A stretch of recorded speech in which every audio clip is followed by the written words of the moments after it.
Hi, thanks for joining me. Today we're going to read A Wrinkle in Time, Chapter 4. This chapter is called The Black Thing. The trees were lashed into a violent frenzy. Meg screamed and clutched at Calvin, and Mrs. Witch's authoritative voice called out, "Quiet, child!" Did a shadow fall across the moon, or did the moon simply go out, extinguished as abruptly and completely as a candle? There was still the sound of leaves, a terrified, terrifying rushing. All light was gone. Darkness was complete. Suddenly, the wind was gone, and all sound. Meg felt that Calvin was being torn from her. When she reached for him, her fingers touched nothing. She screamed out, "Charles!" And whether it was to help him or for him to help her, she did not know. The word was flung back down her throat, and she choked on it. She was completely alone. She had lost the protection of Calvin's hand. Charles was nowhere, either to save or to turn to. She was alone in a fragment of nothingness. No light, no sound, no feeling. Where was her body? She tried to move in her panic, but there was nothing to move. Just as light and sound had vanished, she was gone too. The corporeal Meg simply was not. Then she felt her limbs again. Her legs and arms were tingling faintly, as though they had been asleep. She blinked her eyes rapidly, but though she herself was somehow back, nothing else was. It was not as simple as darkness or absence of light. Darkness has a tangible quality. It can be moved through and felt. In darkness, you can bark your shins. The world of things still exists around you. She was lost in a horrifying void. It was the same way with the silence. This was more than silence. A deaf person can feel vibrations. There was nothing to feel. Suddenly, she was aware of her heart beating rapidly within the cage of her ribs. Had it stopped before? What had made it start again? The tingling in her arms and legs grew stronger, and suddenly she felt movement. This movement, she felt, must be the turning of the earth, rotating on its axis, traveling its elliptic course about the sun.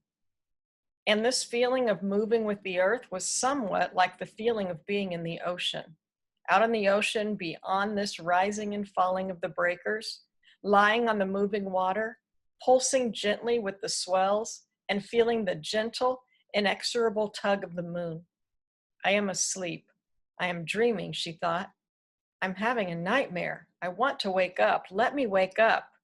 "Well," Charles Wallace's voice said, "that was quite a trip. I do think you might have warned us." Light began to pulse and quiver. Meg blinked and shoved shakily at her glasses, and there was Charles Wallace standing indignantly in front of her, his hands on his hips. "Meg," he shouted, "Calvin, where are you?" She saw Charles. She heard him, but she could not go to him. She could not shove through the strange, trembling light to meet him. Calvin's voice came as though it were pushing through a cloud. "Well, just give me time, will you? I'm older than you are." Meg gasped. It wasn't that Calvin wasn't there, and then that he was. It wasn't that part of him came first and then the rest of him followed, like a hand and then an arm, an eye, and then a nose. It was a sort of shimmering, a looking at Calvin through water, through smoke, through fire, and then there he was, solid and reassuring. "Meg!" Charles Wallace's voice came. "Meg! Calvin, where's Meg?" "I'm right here," she tried to say, but her voice seemed to be caught at its source. "Meg!" Calvin cried, and he turned around, looking about wildly. "Mrs. Witch, you haven't left Meg behind, have you?" Charles Wallace shouted. "If you've hurt Meg, any of you," Calvin started. But suddenly, Meg felt a violent push and a shattering as though she had been thrust through a wall of glass. "Oh, there you are," Charles Wallace said, and rushed over to her and hugged her. "But where am I?" Meg asked breathlessly, relieved to hear that her voice was now coming out of her in more or less a normal way. She looked around rather wildly. They were standing in a sunlit field, and the air about them was moving with the delicious fragrance that comes only on the rarest of spring days, when the sun's touch is gentle and the apple blossoms are just beginning to unfold. She pushed her glasses up on her nose to reassure herself that what she was seeing was real. They had left the silver glint of a biting autumn evening, and now around them everything was golden with light. The grasses of the field were a tender new green, and scattered about were tiny multicolored flowers.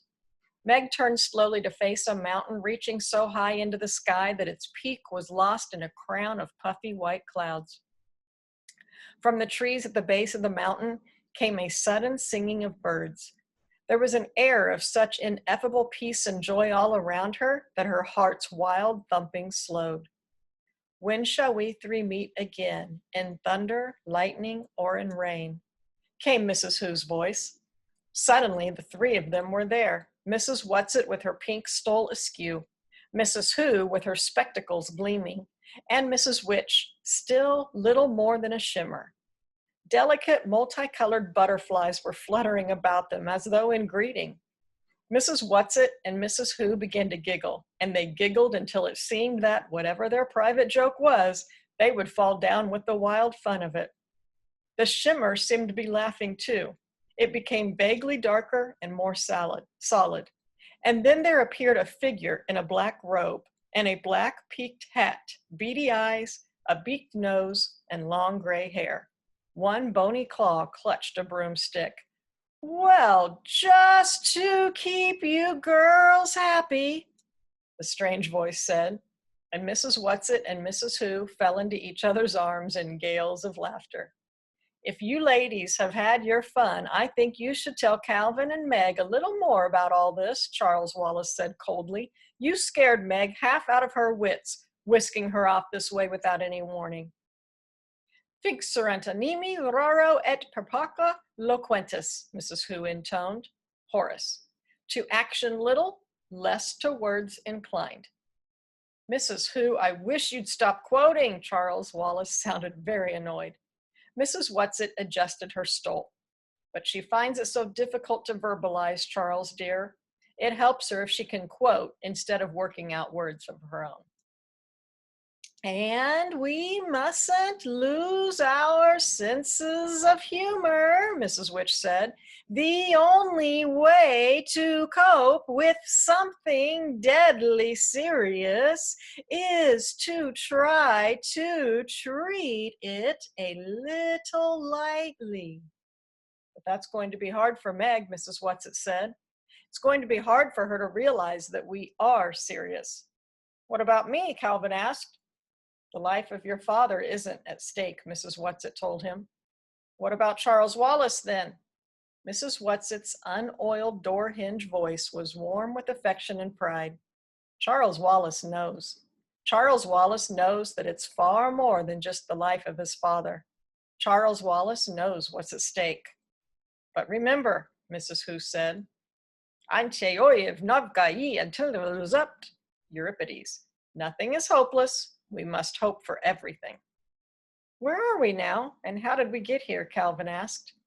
"Uriel, the third planet of the star Malak in the spiral nebula Messier 101. "This I'm supposed to believe?" Calvin asked indignantly. "As you like," Mrs. Witch said coldly.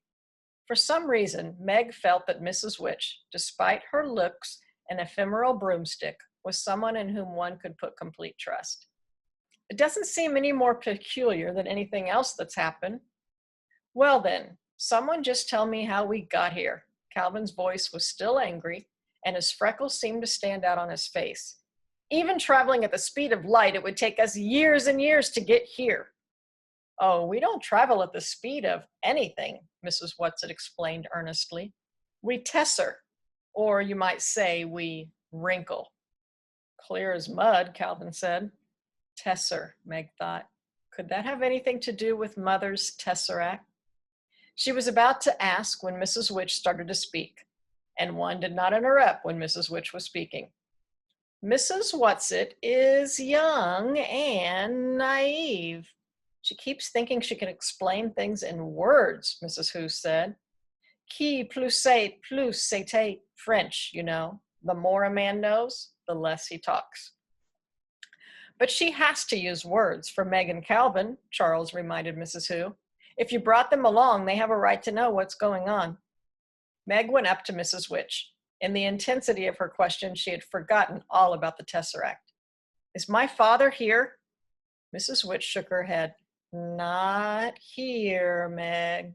Let Mrs. Whatsit explain. She is young, and the language of words is easier for her than it is for Mrs. Who and me.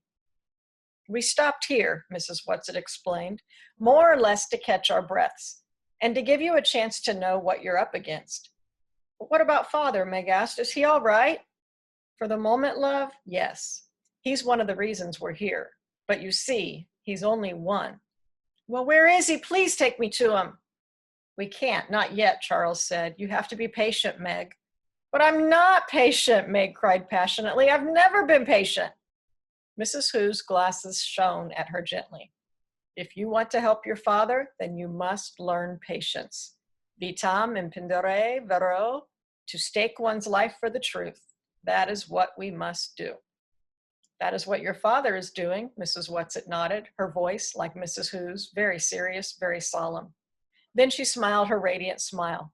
Now, why don't you three children wander around and Charles can explain things a little? You're perfectly safe on Uriel. That's why we stopped here to rest. But aren't you coming with us? Meg asked fearfully. There was silence for a moment. Then Mrs. Witch raised her authoritative hand. Show them, she said to Mrs. Whatsit, and at something in her voice, Meg felt prickles of apprehension. Now? Mrs. Whatsit asked, her creaky voice rising to a squeak. Whatever it was Mrs. Witch wanted them to see, it was something that made Mrs. Whatsit uncomfortable too. Now, Mrs. Witch said, they may as well know. Should I change? Mrs. Whatsit asked. Better. I hope it won't upset the children too much, Mrs. Whatsit murmured, as though to herself. Should I change too? Mrs. Who asked. Oh, but I've had fun in these clothes. But I'll have to admit Mrs. Whatsit is the best at it. Das Werk lobt den Meister, German. The work proves the craftsman. Shall I transform now too? Mrs. Witch shook her head. Not yet. Not here. You may wait. Now, don't be frightened, loves, Mrs. Whatsit said. Her plump little body began to shimmer, to quiver, to shift. The wild colors of her clothes became muted, whitened. The pudding bag shape stretched, lengthened, merged. And suddenly, before the children, was a creature more beautiful than any Meg had even imagined. And the beauty lay in far more than the outward description. Outwardly, Mrs. Whatsit was surely no longer a Mrs. Whatsit. She was a marble white body with powerful flanks, something like a horse, but at the same time completely unlike a horse. Far from the magnificently modeled back sprang a nobly formed torso, arms, and a head resembling a man's, but a man with a perfection of dignity and virtue. An exaltation of joy such as Meg had never seen before. No, she thought, it's not like a Greek centaur. Not in the least. From the shoulders, slowly, a pair of wings unfolded, wings made of rainbows, of light upon water, of poetry. Calvin fell to his knees. No, Mrs. Whatsit said, though her voice was not Mrs. Whatsit's voice. Not to me, Calvin, never to me. Stand up. Carry them, Mrs. Witch commanded. With a gesture both delicate and strong, Mrs. Whatsit knelt in front of the children, stretching her wings wide and holding them steady but quivering. Onto my back now, the new voice said. The children took hesitant steps towards the beautiful creature. But what do we call you now? Calvin asked. Oh, my dears, came the new voice, a rich voice with the warmth of a woodwind, the clarity of a trumpet, the mystery of an English horn. You can't go on changing my name each time I metamorphose, and I've had such pleasure being Mrs. Whatsit, I think you'd better keep to that. She, he, it smiled at them, and the radiance of the smile was as tangible as a soft breeze, as directly warming as the rays of the sun. Come, Charles Wallace clambered up. Meg and Calvin followed him, Meg sitting between the two boys. A tremor went through the great wings, and then Mrs. Whatsit lifted and they were moving through the air. Meg soon found that there was no need to cling to Charles Wallace or Calvin. The great creature's flight was serenely smooth. The boys were eagerly looking around the landscape. Look, Charles Wallace pointed. The mountains are so tall that you can't see where they end. Meg looked upward, and indeed, the mountains seemed to be reaching into infinity. They left the fertile fields and flew across a great plateau of granite-like rock shapes into enormous monoliths. These had a definite rhythmic form, but they were not statues. They were like nothing Meg had ever seen before, and she wondered if they had been made by wind and weather, by the formation of this earth, or if they were a creation of beings like the one on which she rode. They left the great granite plain and flew over a garden even more beautiful than anything in a dream. In it were gathered many of the creatures like the one Mrs. Whatsit had become, some lying among the flowers, some swimming in a broad crystal river that flowed through the garden, some flying in what Meg was sure must be a kind of dance, moving in and out above the trees. They were making music that came not only from their throats, but from the movement of their great wings as well. What are they singing? Meg asked excitedly. Mrs. Whatsit shook her beautiful head. It won't go into your words. I can't possibly transfer it to your words. Are you getting any of it, Charles? Charles Wallace sat very still on the broad back, on his face an intently listening look, the look he had when he delved into Meg or his mother. A little, just a very little, but I think I could get more in time. Yes, you could learn it, Charles, but there isn't time. We can only stay here long enough to rest up and make a few preparations. Meg hardly listened to her. I want to know what they're saying. I want to know what it means. Try, Charles, Mrs. Whatsit urged. Try to translate. You can let yourself go now. You don't have to hold back. But I can't, Charles Wallace cried in an anguished voice. I don't know enough, not yet. Then try to work with me and I'll see if I can't verbalize it a little for them. Charles Wallace got his look of probing, of listening. I know that look, Meg thought suddenly. Now I think I know what it means, because I've had it myself sometimes doing math with Father when a problem is just about to become clear. Mrs. Whatsit seemed to be listening to Charles's thoughts. Well, yes, that's an idea. I can try. Too bad you don't really know it so you can give it to me direct, Charles. It's so much more work this way. Don't be lazy, Charles said. Mrs. Whatsit did not take offense. She explained, Oh, it's my favorite kind of work, Charles. That's why they chose me to go along, even though I'm so much younger. It's my one real talent, but it takes a tremendous amount of energy, and we're going to need every ounce of energy for what's ahead of us. But I'll try. For Calvin and Meg, I'll try. She was silent. The great wings almost stopped moving. Only a delicate stirring seemed to keep them aloft. Listen then, Mrs. Whatsit said. The resonant voice rose, and the words seemed to be all around them, so that Meg felt that she could almost reach out and touch them. Sing unto the Lord a new song, and his praise from the end of the earth. Ye that go down to the sea, and all that is therein, the isles and the inhabitants thereof. Let the wilderness and the cities thereof lift their voice. Let the inhabitants of the rocks sing. Let them shout from the top of the mountains. Let them give glory unto the Lord. Throughout her entire body, Meg felt a pulse of joy such as she had never known before. Calvin's hand reached out. He did not clasp her hand in his. He moved his fingers so that they were barely touching hers. But joy flowed through them, back and forth between them, around them, and about them, and inside them. When Mrs. Whatsit sighed, it seemed completely incomprehensible that through this bliss could come the faintest whisper of doubt. We must go now, children. Mrs. Whatsit's voice was deep with sadness, and Meg could not understand. Raising her head, Mrs. Whatsit gave a call that seemed to be a command, and one of the creatures flying above the trees nearest them raised its head to listen, and then flew off and picked 3 flowers from a tree growing near the river and brought them over. "Each of you take one," Mrs. Whatsit said. "I'll tell you how to use them later." As Meg took her flowers, she realized that it was not a single blossom, but hundreds of tiny flowerets forming a kind of hollow bell. "Where are we going?" Calvin asked. "Up." The wings moved steadily, swiftly. The garden was left behind, the stretch of granite, the mighty shapes, and then Mrs. Whatsit was flying upward, climbing steadily up, up. Below them, the trees of the mountain dwindled, became sparse, were replaced by bushes, and then small, dry grasses. And then vegetation ceased entirely, and there were only rocks, points and peaks of rock, sharp and dangerous. "Hold on tight," Mrs. Whatsit said. "Don't slip." Meg felt Calvin's arms circle her waist in a secure hold. Still they moved upward.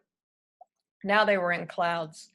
They could see nothing but drifting whiteness, and the moisture clung to them and condensed in icy droplets. As Meg shivered, Calvin's grip tightened. In front of her, Charles Wallace sat quietly. Once he turned just long enough to give her a swift glance of tenderness and concern. But Meg felt as each moment passed that he was growing farther and farther away, that he was becoming less and less her adored baby brother, and more one with whatever kind of being Mrs. Whatsit, Mrs. Who, and Mrs. Which in actuality were. Abruptly, they burst out of the clouds into a shaft of light. Below them, there were still rocks.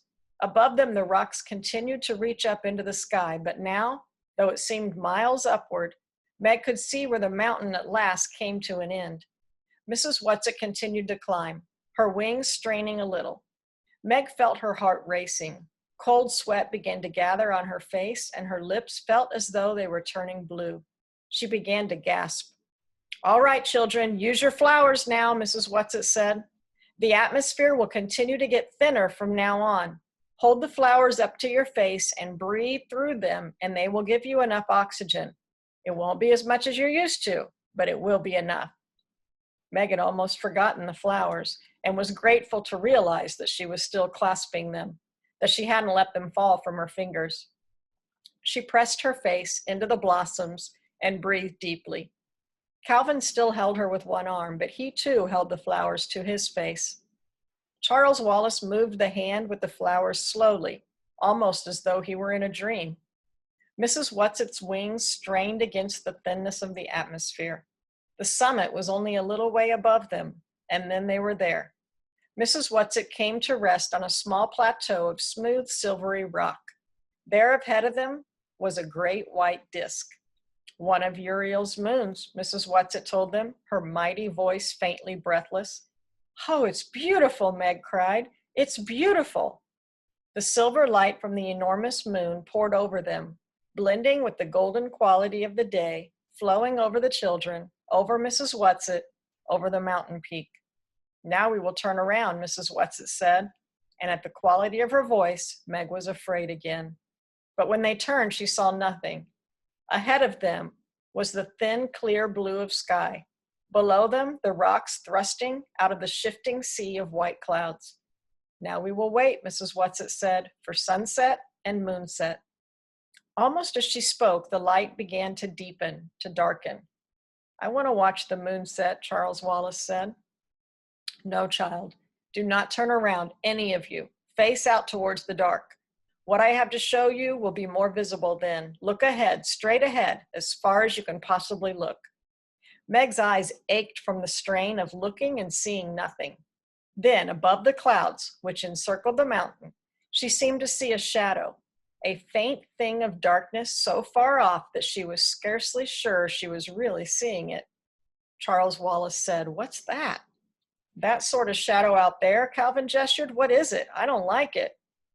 "Watch," Mrs. Whatsit commanded. It was a shadow, nothing but a shadow. It was not even tangible as a cloud. Was it cast by something? Or was it a thing in itself? The sky darkened. The gold left the light, and they were surrounded by blue, Blue deepening until where they had been nothing but the evening sky, there was now a faint pulse of star, and then another, and another, and another. There were more stars than Meg had ever seen before. "The atmosphere is so thin here," Mrs. Whatsit said, as though in answer to her unasked question, "that it does not obscure your vision as it would at home. Now look straight ahead."